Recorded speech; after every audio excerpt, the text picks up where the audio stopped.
Well, ever since I heard about your story, and I know that what's been written about you sort of ends, and then more has happened in your life since you got so much press a few years ago as the pandemic impact everyone in different Yeah. ways. But the part of your story that everyone up until sort of now has talked about is nearly homeless, couldn't eat, to is helping other people with their brands and is on TED Talk stages and has written a book. And the way that people described you isn't how you think someone who was nearly homeless. That's a big gap and not a lot of time.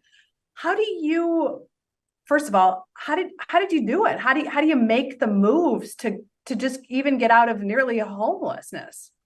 So for the nearly homelessness part, that was quite difficult. I needed a lot of help at the time, and I couldn't pay my electricity bill. I had to go live with my grandma, and I was behind on rent for a long period of time. They shut off the electricity in my home. I had to shower in the dark.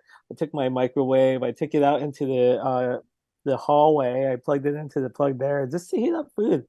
And it was a really tough situation to be in. And at the time, I didn't really think there was a way to really get out of that situation. And when you're kind of in the mental mindset where you're kind of trapped, nothing really works to really get you out of it. So at that point, I just needed to take a step back. I needed to live with my grandma for a while. And while I was living there, she was feeding me, she was encouraging me to go get another job and to try things over. So at that time, I used that to kind of rebuild my confidence. But when I moved there, I was kind of in this situation where I was embarrassed of where I was. I didn't tell my friends that I was running behind on my electricity bill. I didn't tell my friends I couldn't pay rent. I didn't tell them I was even living with my grandma. And it took me until like maybe 6 months of living there to really even open up and share what was really going on. Like my friend Josh, who's a photographer, he was like, "Hey, let's go hang out," and I give him excuses for like 6 entire months. And one day I just broke down. I'm like, "Look, Josh, I'm living with my grandma right now in Orange County. I can't hang out because I don't have a car." And the crazy thing was, him and his girlfriend at the time, they came down, picked me up, and we went out and we had a great time. And I also mentioned this to some other people I were talking to, and it was kind of well received, me talking about my hardships. Like people were there to actually help me. And I thought the exact opposite would have happened. I thought my friends would have mocked me, ridiculed me, called me a loser, said, "What's wrong with you? Why can't you pay your bills?" and so forth. And they kind of helped me get back on my feet by being my support system. I also found another job over at American Honda. My friend was working there. I asked her if she had any open positions.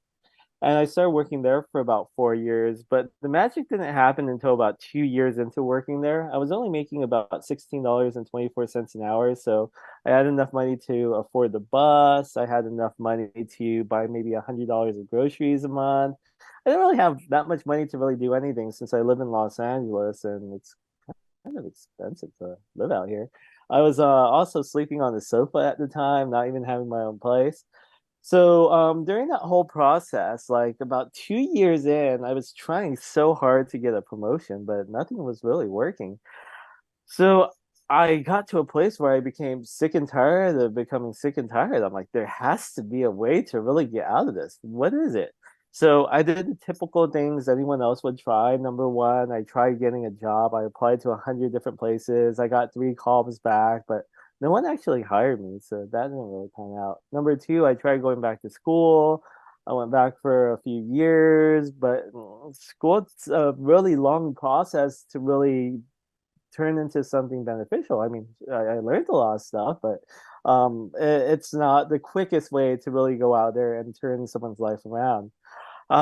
Third, like I've always been a fan of like reading content, and I've always had a fear of going out there and like writing something for myself because I'm like, am I an expert at nothing? I've done nothing in my life.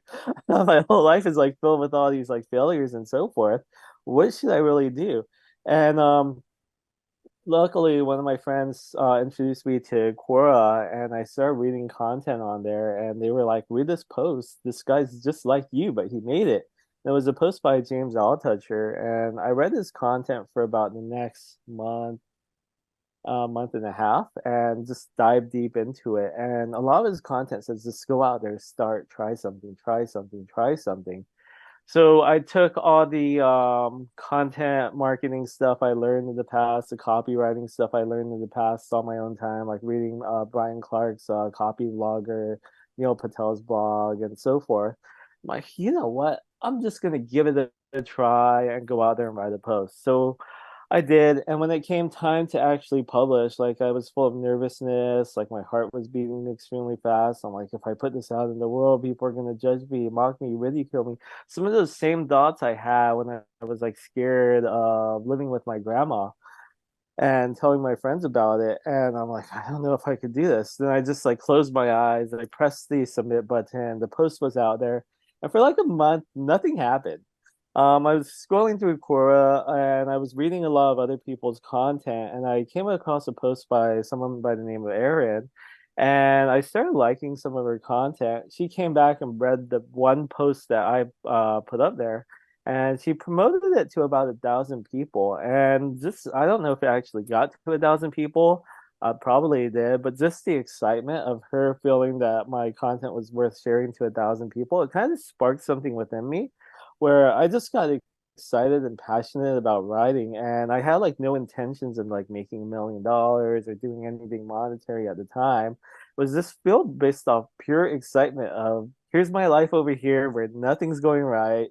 Here's something where someone believed in me for something. So I just started writing like every day. At the time, I had a BlackBerry, and since I was on public transportation for maybe 2.5 to 3 hours a day, I had a lot of time to go out there and just type things up on my phone and just share what my thoughts were about certain things. 6 months in, that turned into about 2 million reads on my content and about 3,000 social media followers. A year and a half in, that turned into 10 million reads on my content and 20,000 social media followers.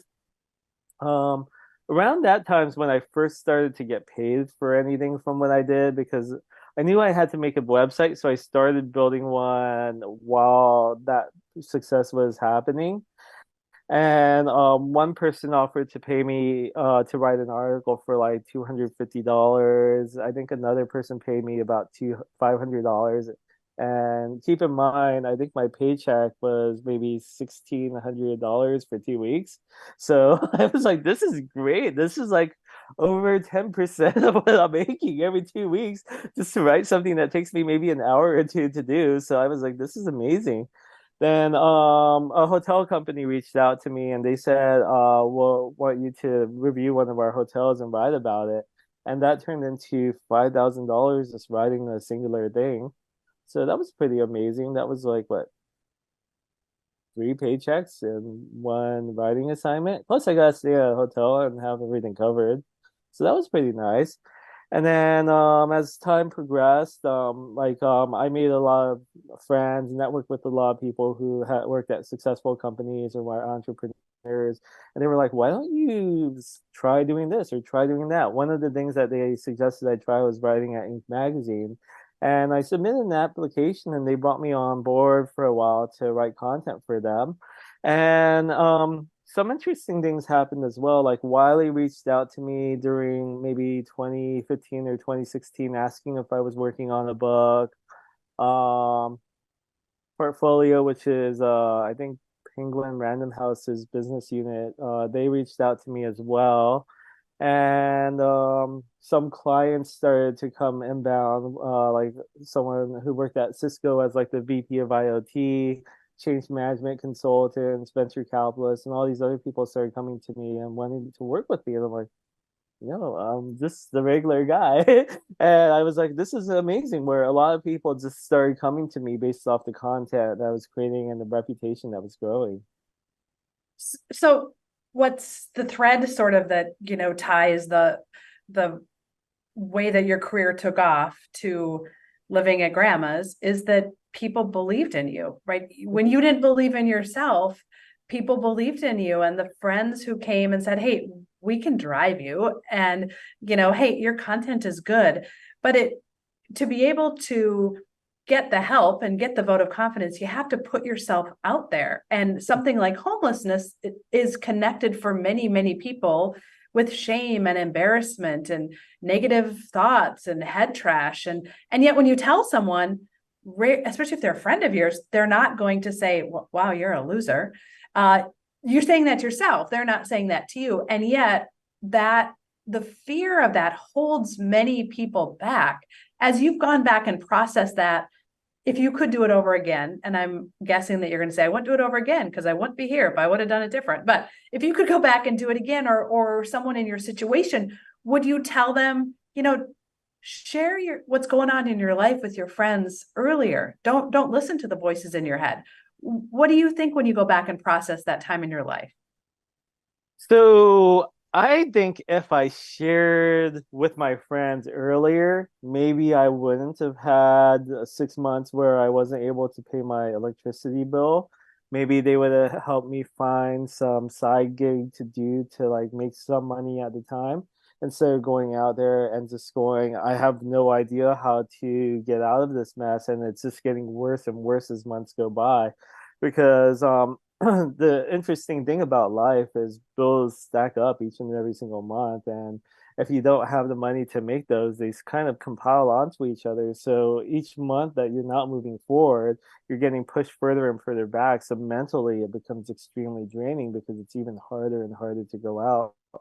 Like one thing I was thinking about is like in 2008, like let's say you filed for unemployment. Back then, like you could get a Hollywood apartment for like maybe $750. Unemployment was like $1,800. If you had unemployment at that time, you could like cover all your bills and not really have any issues or anything. But if you think about like today, like in Los Angeles, I think the statistics are like the average rent here is maybe like 2,300 for like a one bedroom. Like unemployment's still at $1,800. So like a lot of people now, if they end up like not having a job, they're falling back $500 a month just on rent alone. That doesn't even include the groceries and anything else. In case a tumultuous situation comes their way where they're unable to work for a while. So if we really think about it, like when that bleeding starts happening, we have to kind of speak up and let people know so that options do arise. Like they kind of say that the hungry mouth doesn't get fed, and that's kind of how it really works in reality. And I'm the first, I experienced that firsthand where I didn't ask for help and I got no help and I ended up kind of suffering for it.